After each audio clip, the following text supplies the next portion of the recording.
Bienvenue dans Smart Bourse, votre émission quotidienne sur Bismart pour rester à l'écoute des marchés chaque jour, du lundi au vendredi à 17h, si vous nous suivez en direct ou en replay, bien sûr, sur bismart.fr ou encore en podcast sur l'ensemble de vos plateformes préférées. Au sommaire de cette édition ce soir, le bilan d'une semaine sur les marchés qui aura été une semaine quand même marquée par beaucoup d'hésitation, de vigilance, de prudence et au final des positions qui semblent avoir peu évolué, même si on notera quand même, et c'est tout à fait légitime, une semaine après l'attaque menée par le Hamas contre Israël, on aura vu au cours de la semaine certains indicateurs d'aversion pour le risque être recherchés par les investisseurs.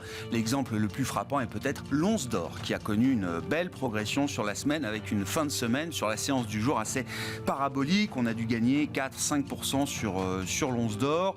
On a vu les taux longs qui ont connu une semaine relativement heurtée, là aussi, entre la recherche d'actifs dits sans risque, de sûreté et les questionnements macroéconomiques autour de la persistance de l'inflation aux États-Unis. On a une publication de rapport mensuel sur l'inflation cette semaine aux États-Unis. On a vu des mouvements de contre-pied, on peut le dire, sur la partie longue des taux américains, 10 ans et même jusqu'à 30 ans.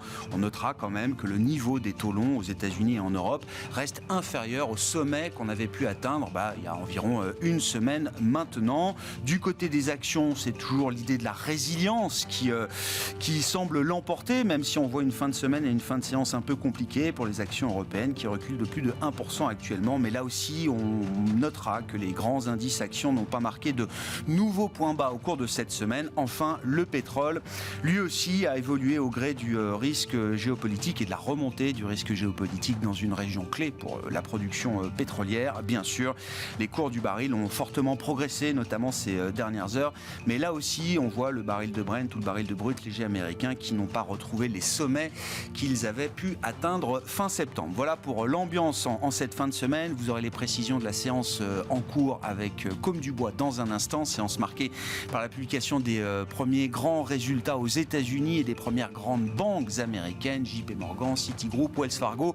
En attendant la montée en puissance de la séquence de publication de résultats la semaine prochaine. Discussion à suivre bien sûr avec nos invités de Planète Marché dans un instant. Et puis dans le dernier quart d'heure de Smart Bourse, nous retrouverons comme chaque mois les équipes de Yomoni pour notre observatoire ETF et le décryptage des dernières tendances au sein de l'industrie ETF. Le directeur des investissements de Yomoni, Olivier Malteste, sera avec nous en plateau à partir de 17h45.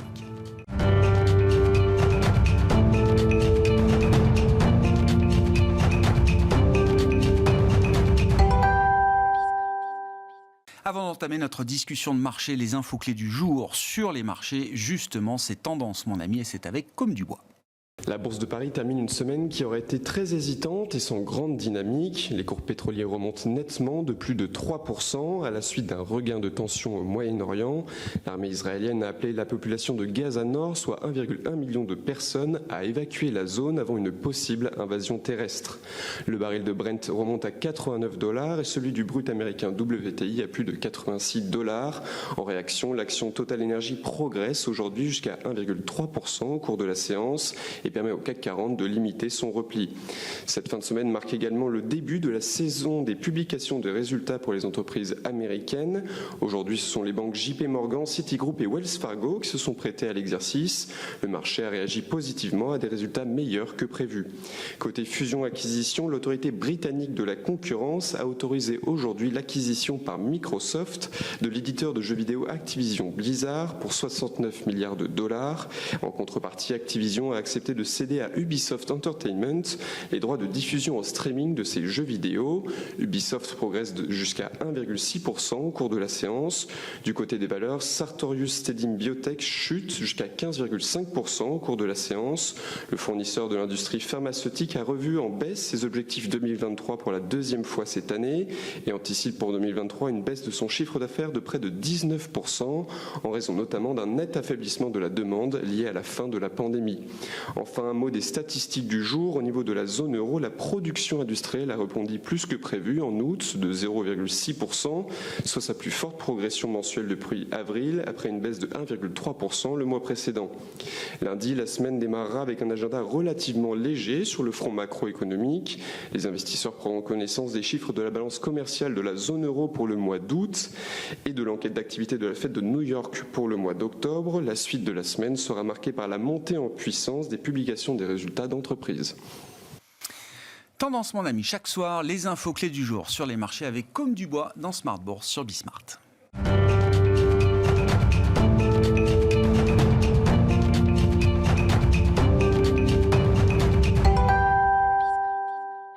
Trois invités avec nous chaque soir pour décrypter les mouvements de la planète marché. Yves Maillot est avec nous en plateau, le président de YAM Capital. Bonsoir Yves. Bonsoir Grégoire. Merci d'être là. Merci à Pierre-Alexis Dumont d'être à nos côtés également. Bonsoir Pierre-Alexis. Bonsoir Grégoire. Vous êtes directeur de la gestion actions et convertibles de Groupama Asset Management. Et enfin, Alexandre Aizé nous accompagne également ce soir. Bonsoir Alexandre. Bonsoir. Ravi de vous retrouver. Vous êtes stratégiste chez Richelieu Finance. Alexandre, peut-être un mot de cette semaine partant des mouvements obligataires, qui sont quand même les mouvements un peu fondamentaux qui guident beaucoup de choses aujourd'hui sur les marchés globaux.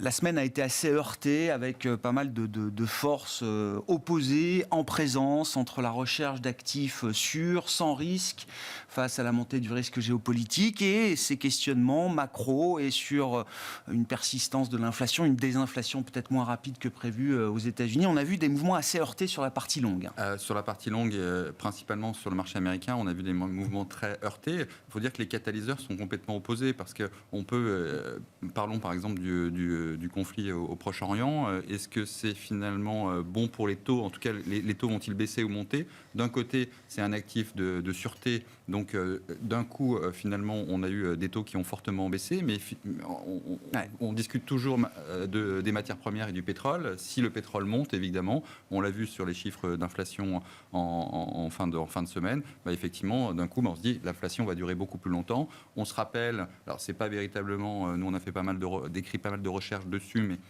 on se rappelle de l'Ukraine et donc les implications du conflit ukrainien. Si on calque ce qui est en train de se passer au Moyen-Orient, ça peut recréer des dynamiques effectivement de pénurie de l'offre sur les matières premières par exemple ou autres. Et donc ça fait peur au marché et chaque information est reçue comme un mini-choc et on a des mouvements à la hausse ou à la baisse qui ne sont pas historiques, mais en tout cas avec une très très forte volatilité. On a vu le 30 ans remonter à un niveau historique hier de quasiment 16 ou 20 points de base. Dans la séance, c'est ça. On n'avait pas vu ça depuis mars 2020. Pour donner un peu un ordre, une comparaison, mars 2020, très chahuté évidemment avec la pandémie, on a retrouvé de tels mouvements sur le 30 ans américain cette semaine. Avec une volatilité qui est largement au-dessus de celle des actions. Donc c'est vraiment un effet nervosité. Principalement, vous l'avez dit, sur le marché obligataire. Le marché des actions bouge, mais pour l'instant est assez calme. Mais on voit bien que tout est focalisé sur, encore une fois, les décisions banques centrales et savoir ce que va faire l'inflation et la dynamique économique derrière. De plus en plus, sur la partie obligataire, de plus en plus d'attention est portée également à l'offre de papier des États, des trésors, et face à une demande qui est plus tout à fait la même. On sait qu'il y a des gesteurs historiquement insensibles au prix qui achètent beaucoup moins, voire plus de papier américain, par exemple. Il y a une notion de politisation du dollar, évidemment, dans le monde actuel. Et on a vu des adjudications du Trésor américain, alors, qui se passent. Ils arrivent à vendre leurs dettes, il n'y a pas de problème, mais on regarde à quelques bips près, c'est pas tout à fait parfois les prix qu'on attend, et donc ça soulève des interrogations. Et je parle même pas des programmes d'émissions qu'on aura en Europe l'an prochain. Alors sur l'Europe, effectivement, on va avoir des gros programmes d'émissions. Aux États-Unis, un peu moins à court terme, mais on sait qu'on a vu les discussions sur le déficit budgétaire américain. Donc effectivement, si la partie défense-armement relance le débat, on peut avoir des émissions plus importantes. Ce qui est intéressant, c'est quand on regarde des graphiques sur quelques années, si on met fait des restes du monde par rapport aux États-Unis, en fait, les achats ne font que baisser. C'est vrai que c'est un actif très géopolitique. Et à chaque fois, on a vu Janet Yellen, par exemple, essayer de discuter avec les Chinois parce qu'ils sont fortement détenteurs. Ils n'en achètent plus, mais ils sont encore très fortement détenteurs de la dette américaine. Et effectivement, c'est aussi une force géopolitique pour les Chinois d'avoir cette dette-là. Donc, il y a une espèce d'équilibre géopolitique qui agit sur cette dette américaine. Et ça veut dire quoi? C'est une dette américaine qui est de plus en plus détenue détenus par des investisseurs privés, spéculatifs, une autre catégorie d'investisseurs ? Une autre catégorie d'investisseurs ou des investisseurs qui reviennent puisque il faut bien comprendre que pendant 10 ans, finalement, la dette américaine, l'obligataire dans son ensemble, mais aussi la dette américaine, n'était plus un actif à favoriser dans les allocations d'actifs, notamment pour les fonds de pension. Ça versait quasiment pas beaucoup de rendement. Et finalement, et c'est toute la question pour les prochains mois, voire les prochaines années, c'est que l'actif obligataire et la dette américaine devient un actif de diversification par rapport aux actions, qui étaient largement avantagées dans cette période de taux bas par rapport à l'obligataire. Et donc, on va retrouver des acheteurs naturels sur l'obligataire du fait des niveaux de taux d'intérêt qui sont quand même intéressants. On parle du 10 ans américain qui est à entre 4,50 et 5 actuellement. Finalement, dans un objectif long terme de loquer un rendement verrouillé, finalement, c'est plutôt bien et ça permet d'avoir une vraie diversification par rapport à cette actif-action qui avait été privilégié. Ce qu'on n'a pas encore tellement observé jusqu'à présent. La corrélation est positive, action-obligation, et le pouvoir diversifiant des obligations américaines peut jouer quelques heures, mais ça n'a pas été... Bien sûr, mais dans le mouvement de montée des taux, finalement, les investisseurs perdent de l'argent. Donc il y a toujours vous avez une émission, bien sûr. La tendance est mon ami. En fait, effectivement, quand les taux montent, personne n'en veut, parce qu'en fait, tout le monde a l'impression que les taux vont encore remonter. Donc en fait, il y a un phénomène, dans un premier temps, de défiance par rapport à cet actif. Et puis à un moment, il y aura un catalyseur qui dira voilà, il faut en acheter.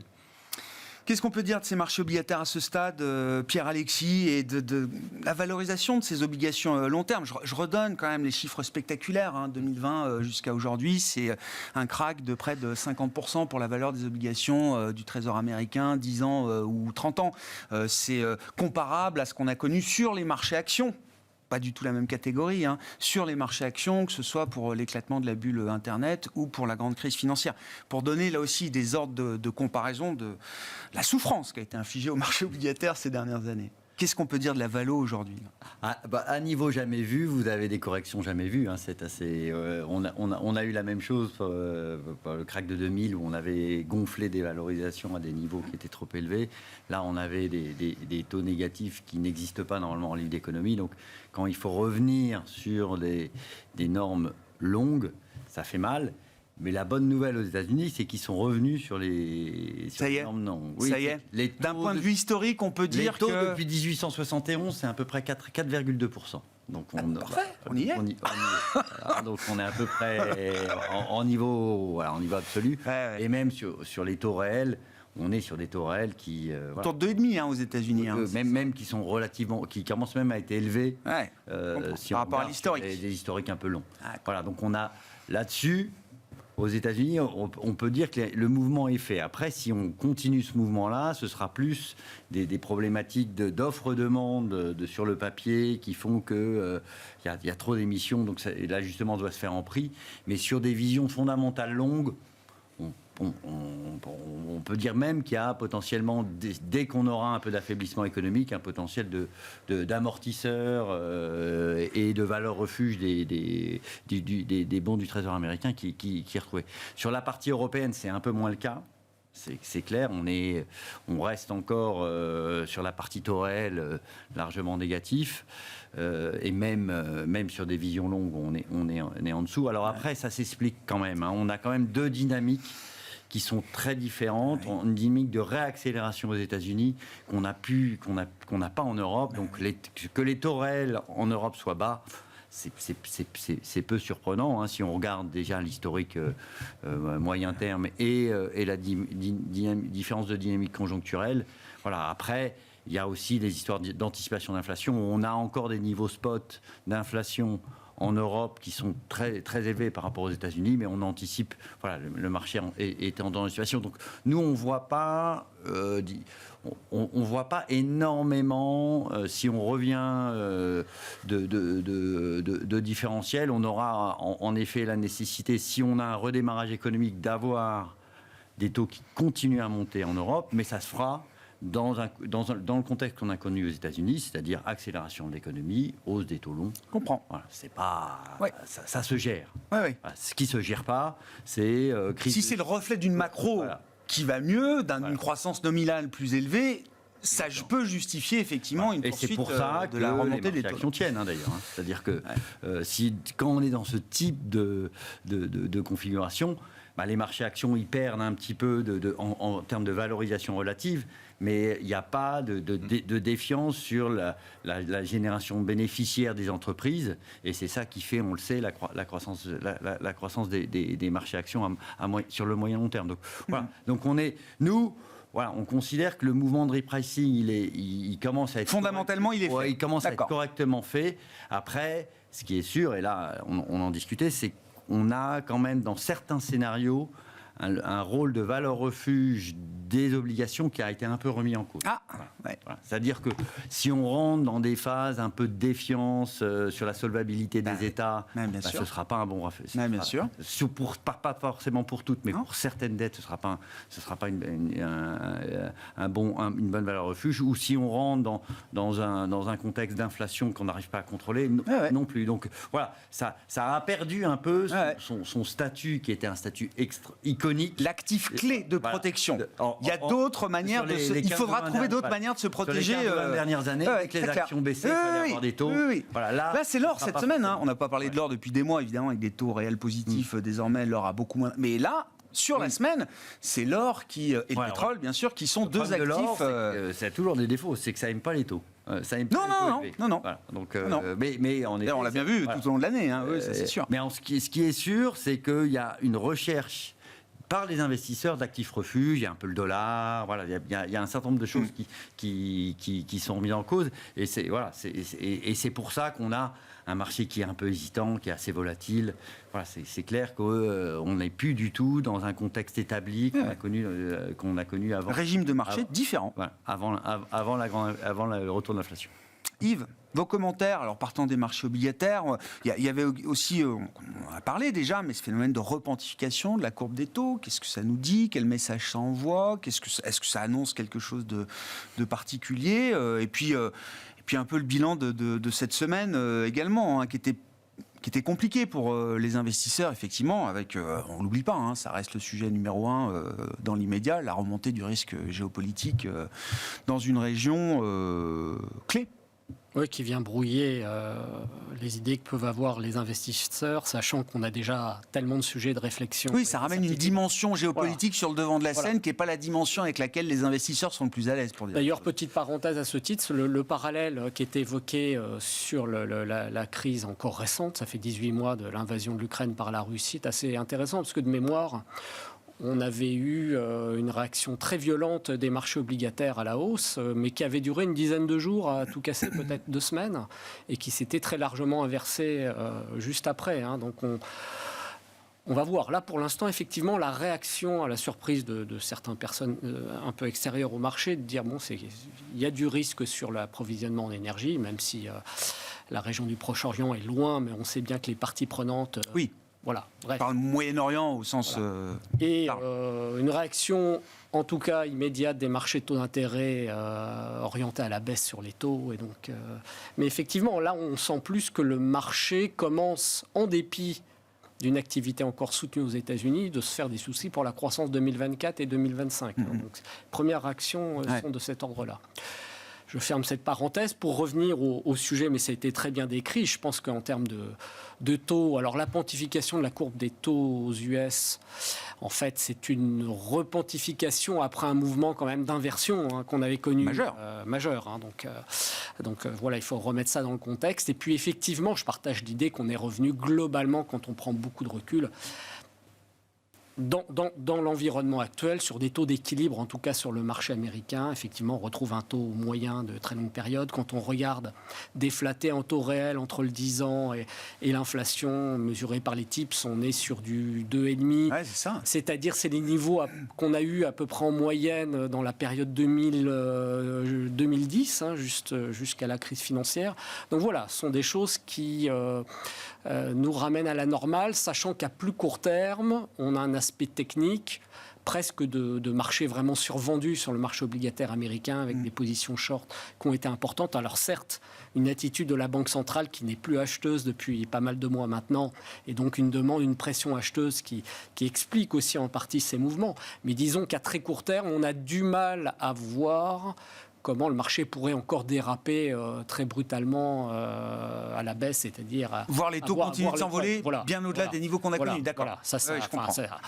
Bon, alors, sur 10 ans, tout le monde se dit qu'on verra peut-être 5%, ce serait magnifique dans les livres d'histoire pour ça, mais on y est allé quasiment il y a 10 jours. Hein. Sachant que les besoins des États, comme vous l'avez signalé, vont être de plus en plus importants. Enfin là, on a toujours ces gros sujets qu'on a depuis des années qui se renforcent, mais en même temps, dans le calendrier annuel, il semble que suite à la nouvelle problématique du plafond de la dette aux États-Unis, que le calendrier était quand même très chargé sur les 9 premiers mois de l'année, que la fin d'année sera un peu plus légère de ce point de vue-là.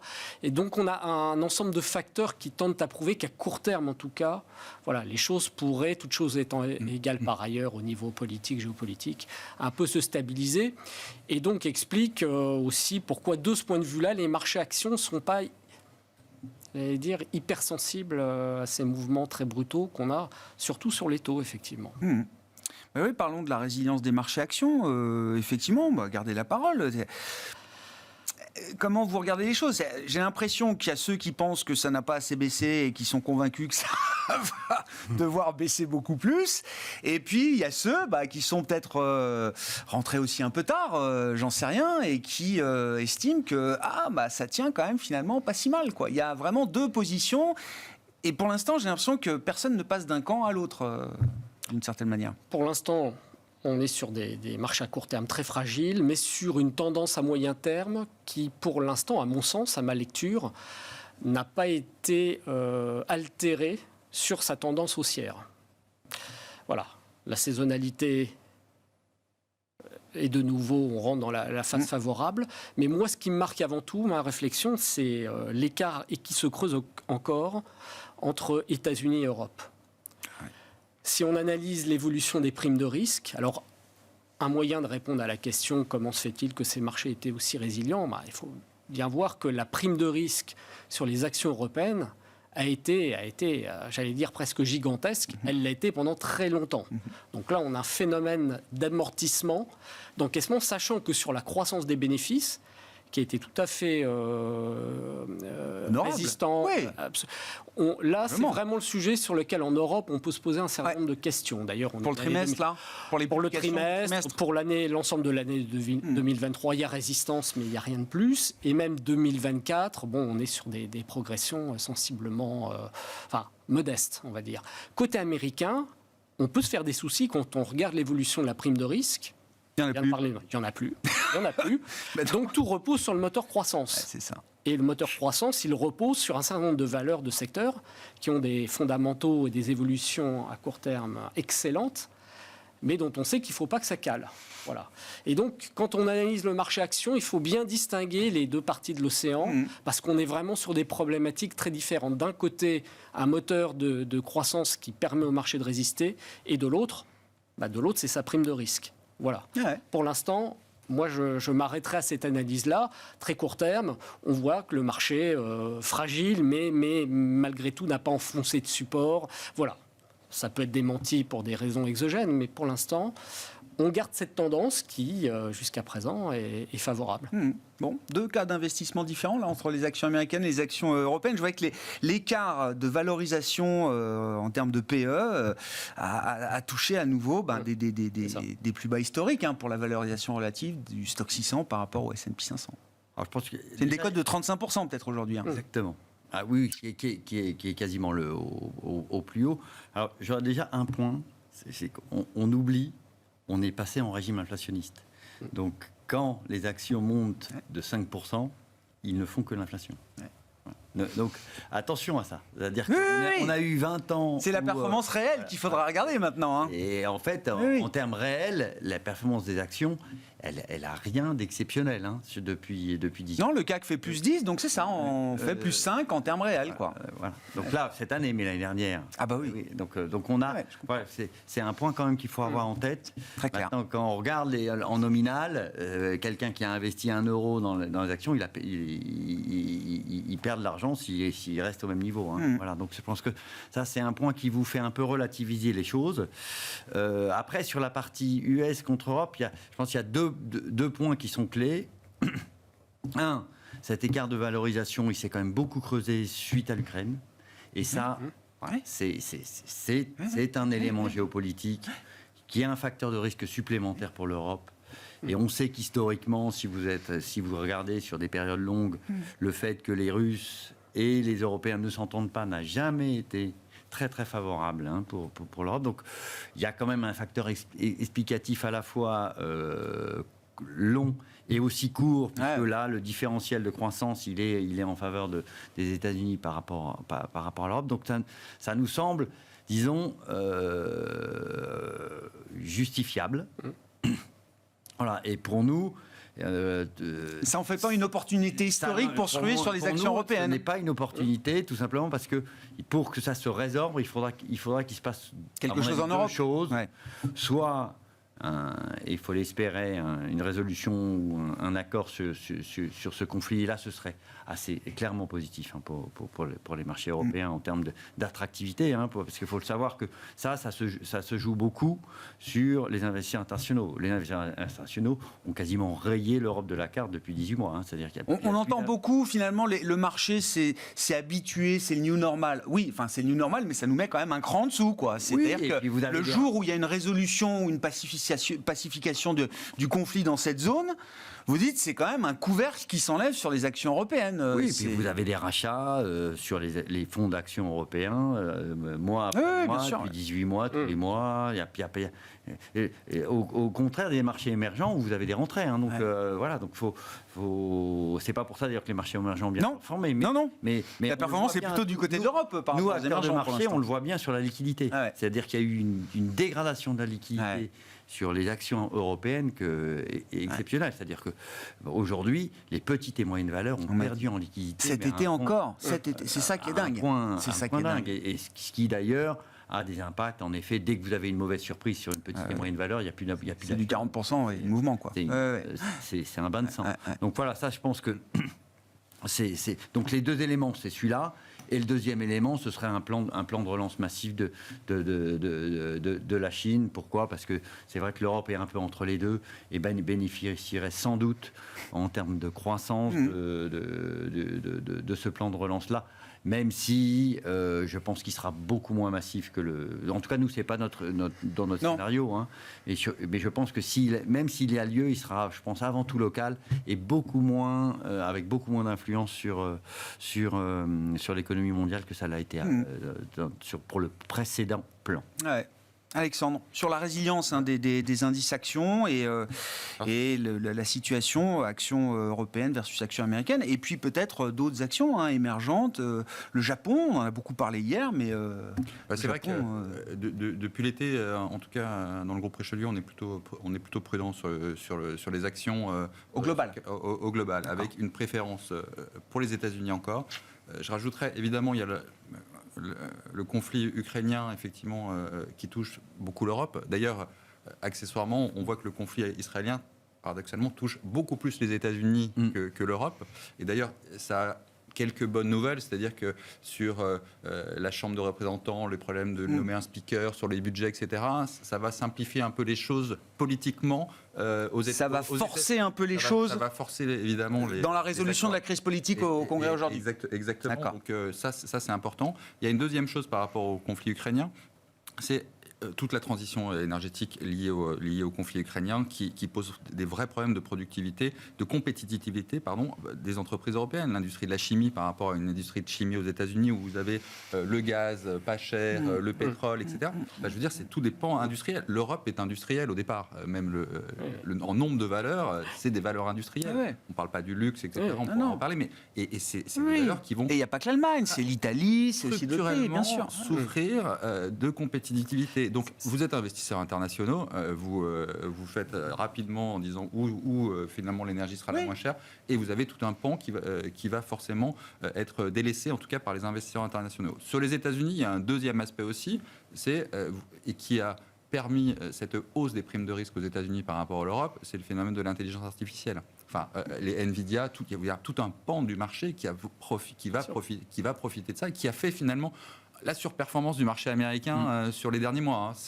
Si on enlève ces valeurs-là, c'est du même acabit. C'est la croissance, c'est ce que j'évoquais. Le S&P équipondéré est à peine positif, quoi. Voilà, c'est ça. donc c'est quand même la croissance se fait effectivement sur un pan de l'économie très concentré où il y a de l'innovation et effectivement ça a véritablement changé la perception des investisseurs et sur les grandes GAFAM, etc. Donc ça c'est justifié quand même parce que nous on est quand même assez appauvris, on est sur les technologies et encore plus sur l'intelligence artificielle, on est quasiment absent. Alors il y a quelques sociétés de semi-conducteurs, il y a des sociétés qui le stock 50 est quand même un peu plus croissance qu'il ne l'était il y a 10 ou 15 ans. Il y a un peu moins de banques, il y a un peu plus de ASML, il y a un peu plus... Voilà, mais c'est pas... Je suis d'accord. Voilà, c'est pas... Effectivement, quand vous pensez grande technologie... Ça évolue lentement. Plus toujours. de l'autre côté de l'Atlantique. Et finalement, les marchés américains, c'est le marché mondial. C'est-à-dire c'est des Nvidia, des Microsoft, ça attire autant d'investisseurs à l'extérieur que des investisseurs américains. ASML, même si c'est une belle valeur, ça va attirer des investisseurs européens et pas forcément des investisseurs japonais, américains. Donc, il y a une attractivité quand même du marché européen. Donc, on parlait des fondamentaux, l'énergie, mais même une attractivité du marché européen qui va être un peu plus compliquée. Il faut des catalyseurs. Juste un exemple, l'IRA aux États-Unis, ça a été déployé avec force et vigueur très rapidement et ça a créé de la croissance. Nous, notre plan de relance, c'est compliqué. Justement, un point par rapport à ça, puisque si on met en avant le différentiel de croissance et la croissance résiliente, toujours au-delà du potentiel sans doute aux États-Unis, etc., un truc qui ne colle pas dans ce tableau, c'est le Russell 2000. C'est de voir quand même la vitesse à laquelle le Russell 2000 a pu baisser tout au long de l'été.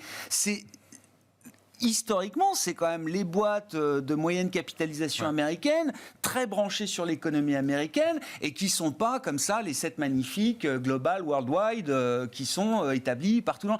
Et là, c'est un moteur qui ne fonctionne pas. Sur la partie boursière. C'est un moteur qui ne fonctionne pas, il y a quelques raisons. Alors nous, deuxième trimestre, on avait été plutôt positif en disant ça allait repartir. Et puis c'était cohérent avec l'idée que il y a de la croissance aux États-Unis. Sauf que dans le Russell 2000, vous avez énormément d'entreprises, certes d'innovation, mais qui sont non performantes, enfin qui pas rentables. Pas rentables. Et la hausse des taux, quand même, et il y a un phénomène qui va s'amplifier et que les gérants obligataires qui ont moins de 10 ans d'expérience n'ont pas vu, c'est que les sociétés moins rentables, quand les taux montent, les refinancements sont compliqués.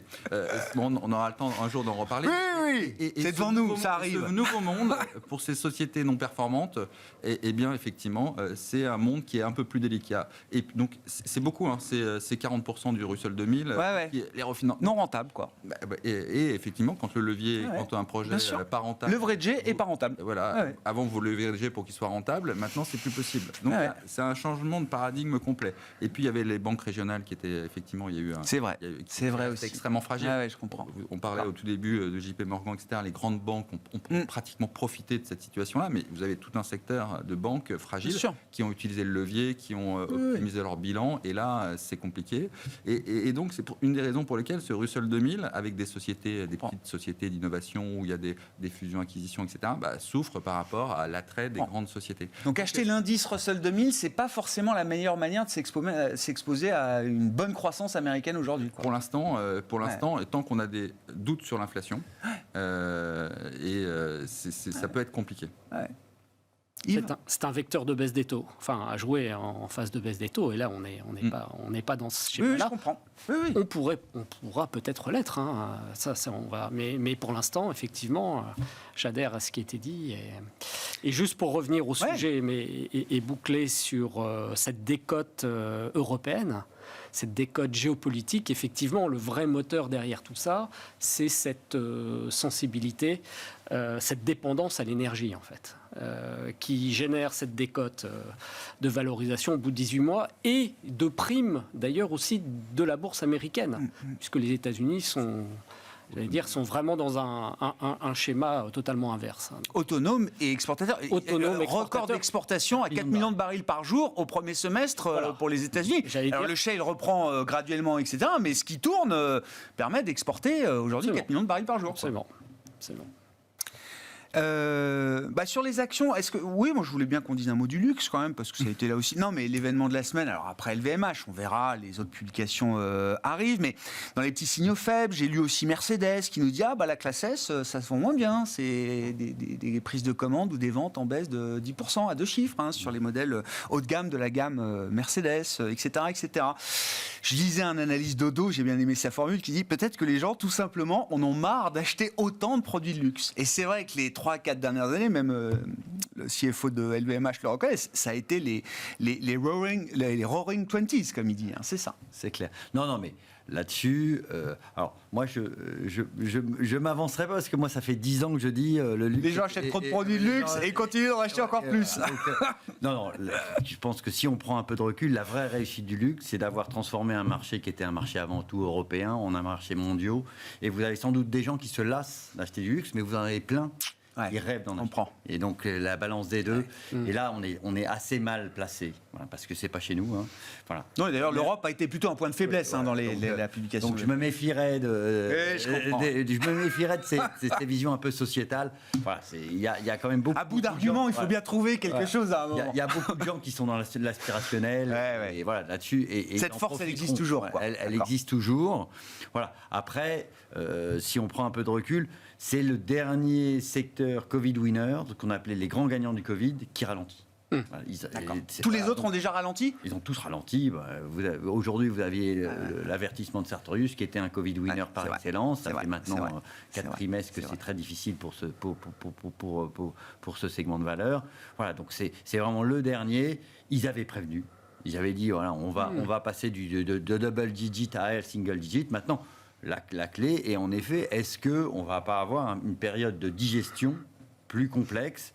Et si on va vers du low single digit, voire du légèrement négatif, ça changera là, oui. Mais bien sûr. L'ajustement, le de-rating est peut-être pas encore terminé.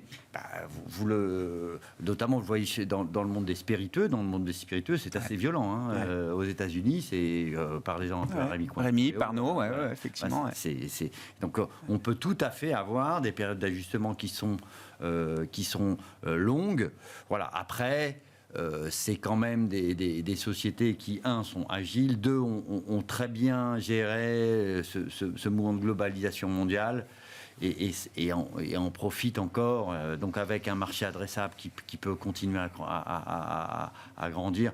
Donc moi, je ne m'inquiète pas trop sur, disons, le fait que structurellement, ce soit des sociétés qui croissent plus vite. Voilà. Maintenant, c'est comme tout, vous avez eu une période de surcroissance extraordinaire. On peut peut-être revenir sur des croissances beaucoup plus normalisées. Mais on n'a pas, disons, donc ça jouera sur les ratios. Voilà, des ratios que vous payez. On est déjà revenu. Ça c'est un peu dégonflé, j'imagine. Ça c'est bien dégonflé. Bon après, si les perspectives sont moins bonnes, mais c'est tout à fait. Peut-être pas si peu cher que ça, mais c'est tout à fait normal. Voilà. Maintenant, c'est comme tout dans toutes ces périodes de transition, avec le marché que l'on a, qui est un marché quand même qui en Europe qui sanctionne très fortement, c'est-à-dire ce qu'on disait, c'est que vous avez des valeurs qui sont montées au pinacle. Ils sont montés au pinacle. Et nous en Europe, on en a une, c'est Novo Nordisk, tous les jours. Encore aujourd'hui. Voilà, encore aujourd'hui. Voilà. Et après, dès qu'on a des signaux d'affaissement, un peu de croissance, là, il n'y a plus beaucoup d'acheteurs. Donc, les de-ratings peuvent être violents et rapides. Voilà. Alors, ça crée des opportunités moyen terme. Voilà, maintenant, Mais la psychologie de marché, une fois qu'elle a tourné, ça peut mettre, peut mettre du temps à rebasculer dans l'autre sens. Ce qui est sûr, c'est que le re-rating rapide du luxe, dans les 2 prochains mois, hors plan de relance chinois... Il semble compromis. Je comprends. On peut vivre sans le... Non, les indices européens, c'est aussi une des leçons de la semaine. Bon, c'est pas une grande semaine, évidemment, sur le plan des performances boursières, mais on a eu quand même la baisse de LVMH. Bon, le CAC a un peu sous-performé, mais... Au final, ça n'a pas entraîné non plus. Non, mais ça génère de la contre-performance versus ce marché américain. Parce que c'est un poids quand même important. Mais je crois que tout a été très bien dit. L'essentiel, c'est le dernier secteur qui réagit à la période post-Covid. Si on prend le cas de LVMH comme benchmark, en fait, on a une correction sur les plus hauts d'il y a quelques mois de 25%. Ouais, c'est ça, ouais. Le sujet maintenant, on passe d'un double digit à une croissance, on revient à une normale, qui va être, je ne sais pas, 8-9% de croissance. Là, on a une 9. Voilà, sur les attentes d'aujourd'hui, en tout cas, on se retrouve à un peu en dessous 20 fois les bénéfices. Est-ce qu'avec une croissance de 8, 9, 10%, c'est un bon prix? C'est probablement une période de digestion. Et puis le modèle du luxe, même si c'est pas la sobriété de consommer beaucoup de luxe, va revenir. Et puis le dernier point, c'est que après, LVMH étant le grand groupe dans le monde, après il y a luxe et luxe. Il y a le luxe du luxe et celui-là, il est encore plus insensible. Et finalement, là, on travaille sur la valorisation versus les taux de croissance aussi. C'est encore un autre sujet.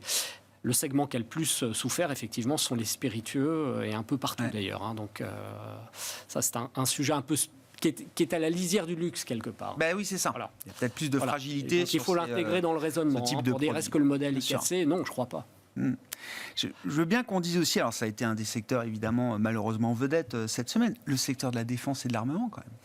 Je veux dire, non mais il faut quand même bien en parler parce que je sais que c'est pas le secteur qu'on met en avant forcément dans les investissements qu'on peut réaliser ou dans la gestion des actifs, mais Thales, c'est au plus haut et les budgets militaires sont promis à des augmentations sans doute pour longtemps, et se pose même la question, et c'est un sujet qu'on a déjà abordé avec des investisseurs, de savoir si ces segments-là deviennent ESG compatibles aujourd'hui dans le monde de l'investissement privé et responsable. Je ne sais pas si je vise personne. Non, mais c'est forcément des questions qui doivent vous animer et animer vos clients, même, d'une certaine manière. Après, alors, Alexandre. Après, ce n'est pas parce que ce sont des valeurs défense qu'elles ne sont pas ESG compatibles. Alors, voilà. Déjà, à la base. Déjà. On a plus un problème sur les... Par exemple, nous, dans notre groupe, quand on regarde les sociétés de défense, on a plus un problème sur les sociétés américaines qui vont en profiter parce que les États-Unis n'ont pas signé tous les protocoles sur les armes, les armes à sous-munitions. Ouais. Et là, c'est un vrai sujet pour l'investissement où ça devient des valeurs interdites alors que les Northrop Grumman, etc., c'est des valeurs qui profitent. Mais là, c'est des valeurs interdites.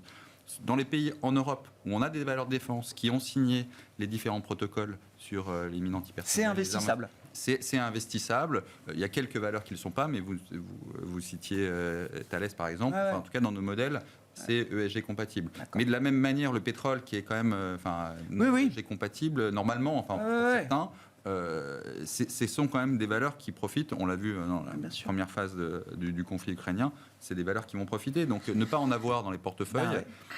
Si vous n'avez pas d'énergie et pas de défense, qui est quand même un tout petit... C'est pas un énorme secteur. C'est pas comme l'énergie. Non, Thales, dans l'Eurostock, c'est pas...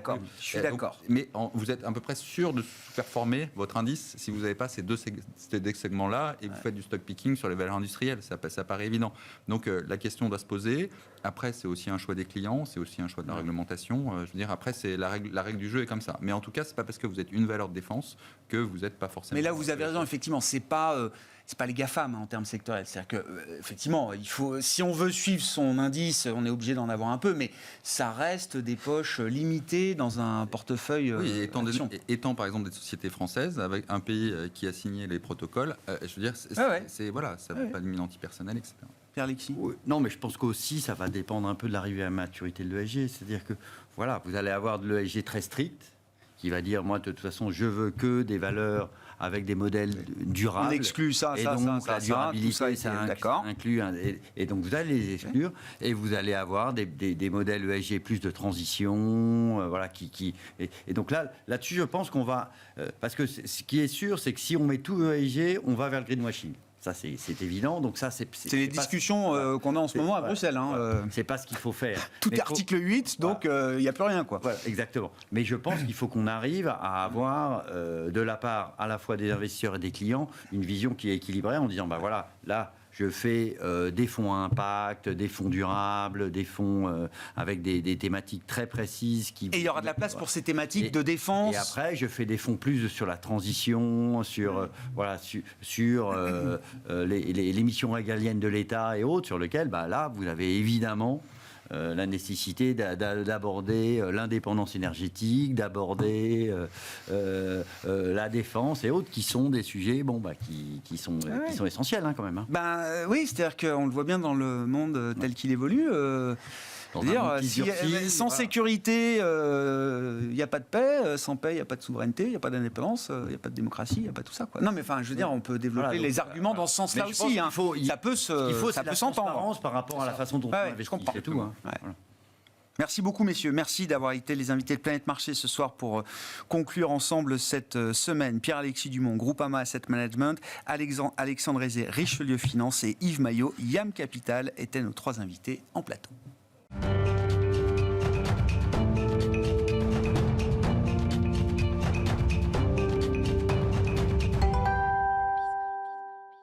Le dernier quart d'heure de Smart Bourse, c'est le quart d'heure thématique. Et une fois par mois, nous avons rendez-vous avec les équipes de Yomoni pour décrypter les dernières tendances au sein de l'industrie ETF. Et c'est le directeur des investissements de Yomoni, Olivier Maltès, qui est à mes côtés. Bonsoir Olivier. Bonsoir Grégoire. Merci beaucoup d'être avec nous et de nous faire partager donc chaque mois les enseignements de cet observatoire ETF qui existe depuis maintenant longtemps chez Yomoni. L'occasion de dire un mot quand même de Yomoni avant de partager avec nous ces éléments mensuels sur l'industrie ETF.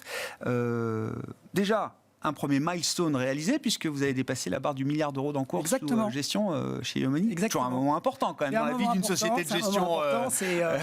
Après 8 ans, c'est une première étape qui est franchie. Je pense qu'il y a 8 ans, au moment de la création de Yomoni, peu pensaient qu'on arriverait à atteindre 1 milliard. Donc ça y est. Donc modèle light, digital, vous faisiez partie de la vague pionnière, ETF, digital natif. Et gestion passive. Et voilà, donc on a franchi la barre de 1 milliard, donc on est très heureux et c'est une satisfaction parce que c'est aussi la confirmation avec les clients. Les clients nous suivent et que progressivement, tranquillement, on suit notre chemin et on finit par se faire connaître et à grossir avec la gestion indicielle globalement dans son ensemble. Ouais. Avec là aussi une gamme qui est en train de s'élargir, de s'étoffer, qui prend compte des nouvelles enveloppes qui existent sur le marché. On fête les 2-3 ans du PER, 4 ans peut-être 3 ans. Ouais. Je vois Pacte, je perds mes années. Mais en tout cas, on a célébré il n'y a pas très longtemps l'anniversaire du PER. Là aussi, ça fait partie désormais des enveloppes que vous pouvez proposer. Depuis lundi, on élargit, c'est-à-dire qu'on avait déjà un PER qui était un PER bancaire, qu'on conserve et qu'on va continuer à gérer de la même manière qu'on le gérait précédemment, donc uniquement investi donc en ETF.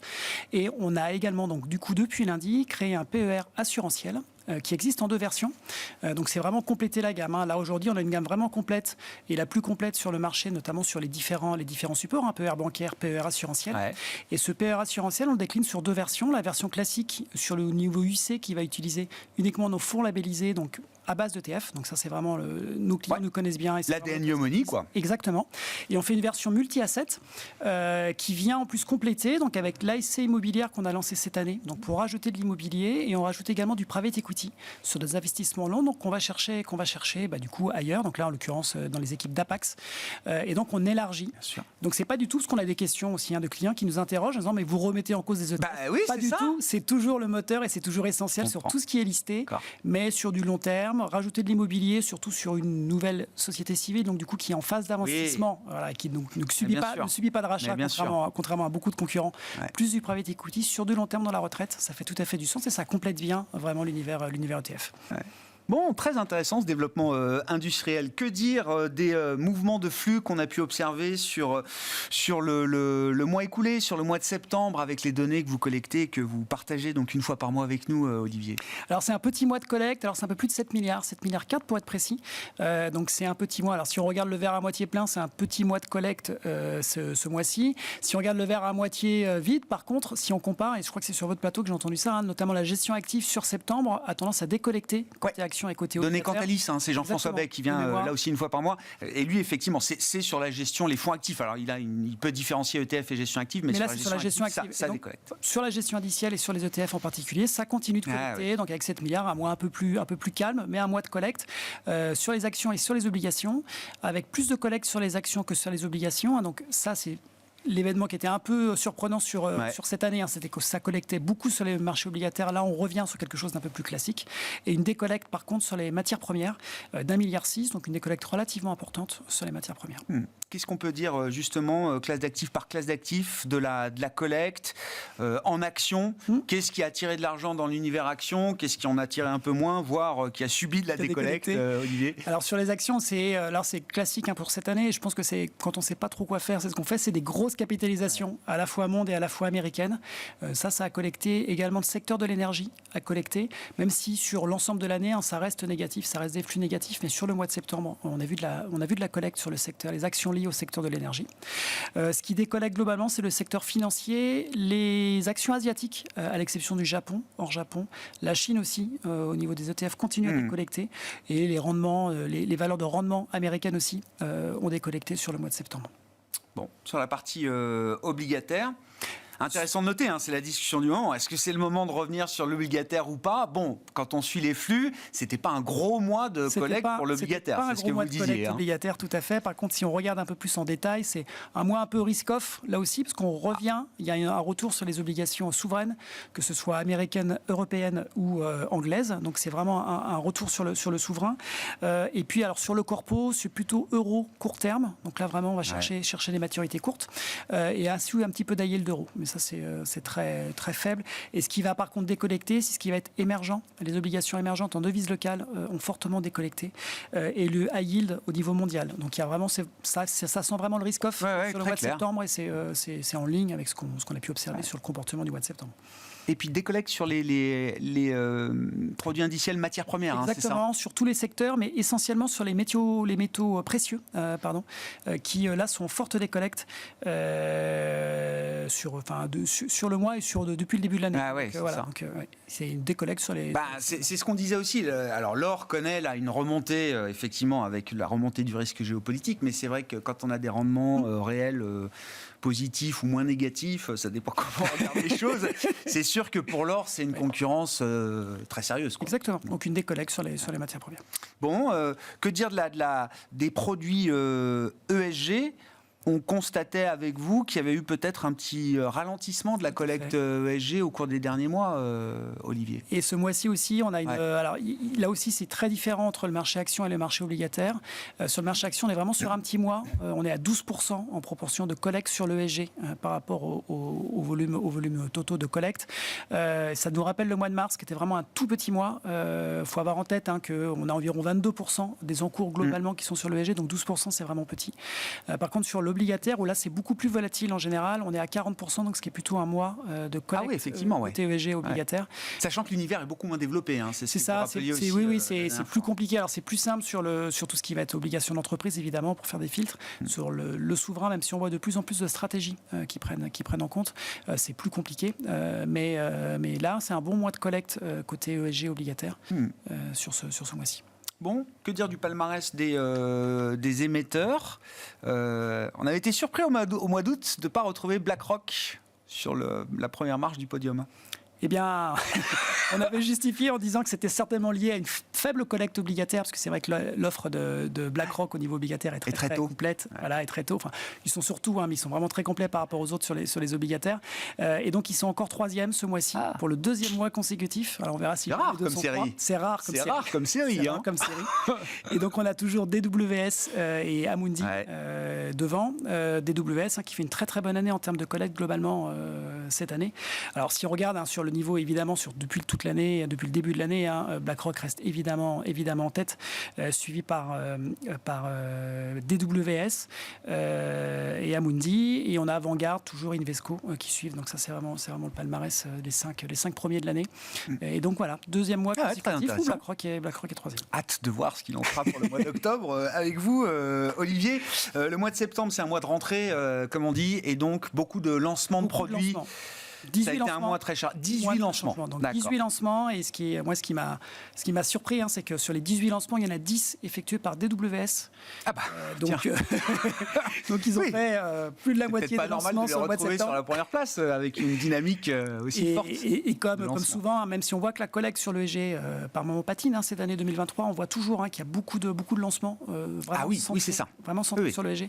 Donc ça reste. La majorité des nouveaux produits lancés sont ESG ou Accord de Paris, ou en tout cas dans cet univers-là. Exactement. Donc on voit que tous les constructeurs, distributeurs d'ETF vraiment se préparent à continuer à avoir des flux et l'intérêt des investisseurs sur l'ESG, même si là, certainement, post aussi performance 2022, il y a un retrait. Toute l'industrie continue à s'organiser, à se mettre en place. Donc voilà, DWS qui lance 18 produits, 3 obligataires, sur vraiment très très court, ça aussi c'est intéressant, très très court, donc du moins d'un an, de 0 à 1 an, donc vraiment très court en termes obligataires. Ouais, puis quasi monétaire, quoi, c'est ça. Exactement, c'est pour concurrencer les offres monétaires qui fonctionnent bien aujourd'hui. Et pour le reste, c'est que de l'action, et c'est à chaque fois lié avec des thématiques ESG, que ce soit sur la biodiversité, que ce soit sur la transition énergétique au niveau des marchés émergents. Mais à chaque fois, c'est vraiment de l'ESG. BNP aussi, deux fonds obligataires liés aussi à l'ESG. BNP est très engagé sur ces démarches ESG. Bon, et puis là aussi, c'est des sujets industriels, mais qui intéressent tout le monde, à commencer par les clients et ceux qui utilisent des ETF. On voit beaucoup d'ETF qui sont existants et qui deviennent ESG, qu'on transforme en ETF ESG. Alors BNP, Amundi, l'a fait, mais d'autres également. On en voit beaucoup, et c'est vrai que Amundi, aussi avec la fusion avec Lyxor, au lieu de fusionner les ETF, ont eu un plan en se disant, au lieu de fusionner, ce qui pourrait être fait classiquement, on va garder les deux et puis on va transformer progressivement les Amundi ETF, les ETF Amundi, je vais mettre de l'ordre, les ETF Amundi en ESG. Et donc c'est ce qu'ils font progressivement, avec, alors ce qui coince un petit peu en termes de communication, c'est une élévation des coûts qui n'est pas forcément du coup comprise ou bien perçue par les clients. Parce que l'ESG souvent s'accompagne, pas nécessairement, mais souvent s'accompagne aussi d'une hausse des frais de gestion. Qui sont justifiés comment plus de données. Alors c'est dans la conception. Honnêtement, dans la conception, on peut le comprendre. On a besoin de plus de données aussi, plus de réflexion sur. Et c'est de la donnée qui coûte cher. Et c'est de la donnée qui coûte cher. Voilà. Donc après, ça se met en place. Nous, on surveille. Nos clients aussi nous interrogent, et donc on fait très attention en termes de coûts, parce qu'on s'engage sur des coûts maximum. C'est la promesse de la gestion passive historique. Donc on reste sur des frais de gestion passive, mais des frais qui augmentent. Et forcément, quand on transforme, des clients aussi qui disent, mais moi j'ai rien demandé. Vous m'auriez proposé un autre. Exactement. Donc voilà. Donc il faut gérer. Surveiller. Bon, ça c'est la transition des ETF historiques vers les ETF ESG. Il nous reste mouvement inflationniste aussi. Mouvement inflationniste. Non, mais de toute façon, oui, j'ai pas osé rebondir, mais on est dans un régime inflationniste aujourd'hui, donc les frais augmentent un peu partout. Un mot de la gestion chez Yomoni et de la manière dont vous dirigez ou pilotez aujourd'hui les investissements pour le compte de vos clients, Olivier. Bon, dans une phase qui est pas évidente, on a essayé de décrire la semaine avec les intervenants qui étaient juste avant vous. C'est compliqué, les mouvements sont heurtés, on a très peu de visibilité quand même, donc les logiques d'investissement sont pas évidentes. Donc nous, on était revenu au bench en termes d'exposition au risque obligataire. Donc on est resté comme ça malgré les tensions qu'on a vues, en se disant que les taux montaient quand même beaucoup trop vite et qu'en fait, c'était plutôt une bonne nouvelle que l'économie américaine soit résiliente, et le discours des banques centrales, rien n'avait changé. Et c'était vraiment la perception des investisseurs qui d'un coup se disaient mais ils vont continuer à monter les taux, et donc les mauvaises nouvelles redevenaient des bonnes nouvelles, et ainsi de suite. Donc nous, on est resté en se disant les taux quand même montent beaucoup trop vite, le taux réel monte est beaucoup trop important. Et donc, on pense que ça va se calmer et que ça va s'arrêter. Donc, on est resté avec ce positionnement-là. On a un biais plutôt accommodant pour les actions américaines. On préfère les actions américaines, et aussi sur le secteur de la santé. Donc, pour l'instant, on a gardé ces deux paris tactiques-là qui se comportent plutôt bien. Le secteur de la santé est aussi plus défensif. Ça nous a aussi un petit peu aidé dans le mouvement de repli. Et on attend et on espère que la saison des résultats qui commence vraiment aujourd'hui aux États-Unis avec les banques va venir aussi déplacer un peu la réflexion macro aussi sur le micro, et va nous permettre aussi de regagner un petit peu d'air, et repartir aussi pour regagner un petit peu d'allant. Et pour l'instant, donc voilà, on surveille attentivement, on verra, mais pas de raison de s'inquiéter outre mesure. Et d'ailleurs, le marché est bien revenu sur neutre. C'est ce que j'entends beaucoup maintenant, c'est neutre. Non mais c'est ni trop ni pas assez. Voilà, c'est neutre. Merci beaucoup Olivier, Grégoire. merci de venir nous voir une fois par mois pour nous apporter tous ces éléments d'analyse au cœur de l'industrie ETF. Olivier Maltès, le directeur des investissements de Yomoni, était avec nous en plateau pour ce dernier quart d'heure de Smart Bourse.